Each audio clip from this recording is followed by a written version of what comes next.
6 o'clock here on Up With KREM. Thanks for waking up with us here on the show. I'm Tim Pham. And I'm Nicole Legoo. Well, I don't know about you, but it was raining when I came in this morning. It was raining, yeah. So we've got Jenny Power here with us. Jenny, it looks like you're tracking some more rain coming. How much longer does it last? Well, guys, at least for the morning hours here. Yes, I mean, on my drive into work, it was definitely raining and at times pretty hard here as we've got some lingering aspects of the low pressure system that moved through yesterday. So as we take a look at your current satellite and radar, some showers are still developing through parts of Spokane, but moving over into North Idaho. So you want the rain jacket for the first half of the day today, and also be aware that our winds are still a bit breezy, especially through the Spokane metro area where winds out of the southwest are at 17 miles per hour sustained currently. As we take this live look out toward Silverwood and parts of North Idaho here, our camera shaking just a little bit because of those elevated winds. We're sitting at 44 degrees right now in Spokane with some of those showers, and across the region we are still in the mid-40s as well for Coeur d'Alene and Sandpoint. Drier conditions currently for Wenatchee and Moses Lake as they are waking up to some low 50s. But heading into this afternoon, after we see a few of those morning showers, we do trend drier. Temperatures still cool, but into this weekend, a big warm-up is on the way.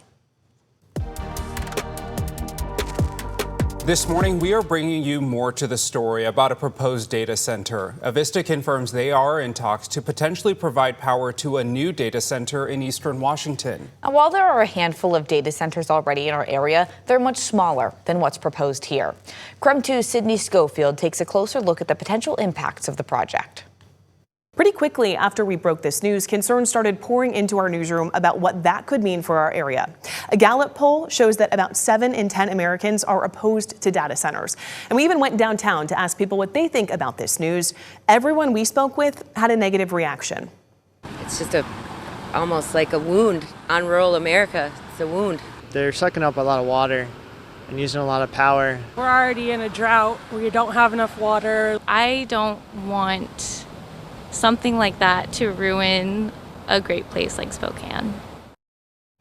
Now, it is still very early in the process, so we wanted to break down what we do know about this project right now. As far as location goes, it's unclear where exactly this would be built, but we do know that it would be in Avista's Washington service territory. So here's a map of that territory. We know that it could be in Spokane County, it could be as far north as the Canadian border, it could be as far west as Othello, all the way down to Clarkston. It's just unclear right now. Let's talk power. Avista says this data center would require an initial demand of 125 megawatts in 2029 and eventually 500 by 2032. To put that into perspective, Avista's total capacity now is almost 1,700 megawatts. So in 6 years, this data center would need nearly 30% of Avista's current total capacity.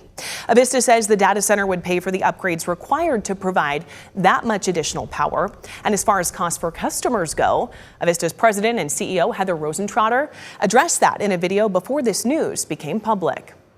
One of the things we have identified is we think large loads, growth, data centers can be an important tool that actually reduces cost pressure for customers, because we have fixed costs that our existing customers are paying for. And so if we have more customers or more megawatt hours that we can spread those fixed costs amongst, then that does reduce rate pressure for our existing customers.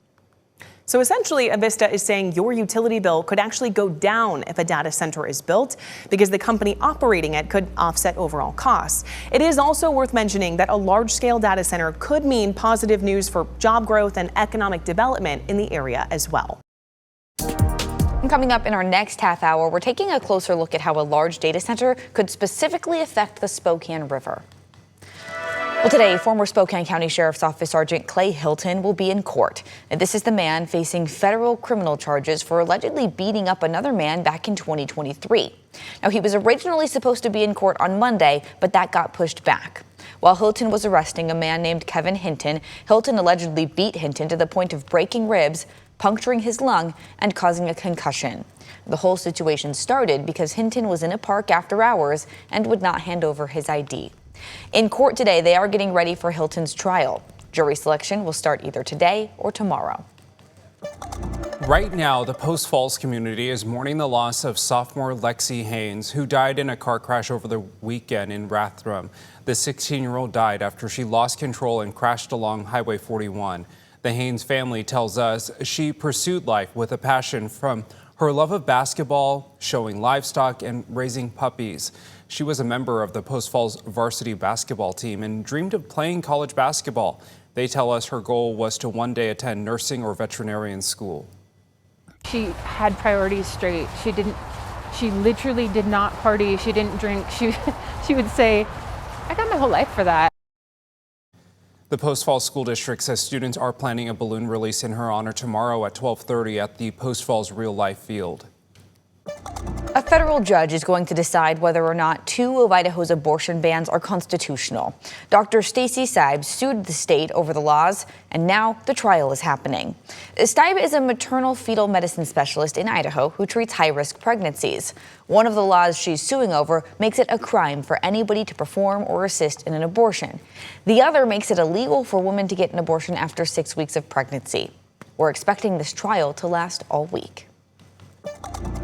A U.S. official says the military hit 20 Iranian targets overnight in what they describe as self-defense against Iranian air defenses, ground control, and surveillance radar sites near the Strait of Hormuz, they said. The Pentagon says the strikes were in retaliation for Iran drowning a U.S. Army Apache helicopter.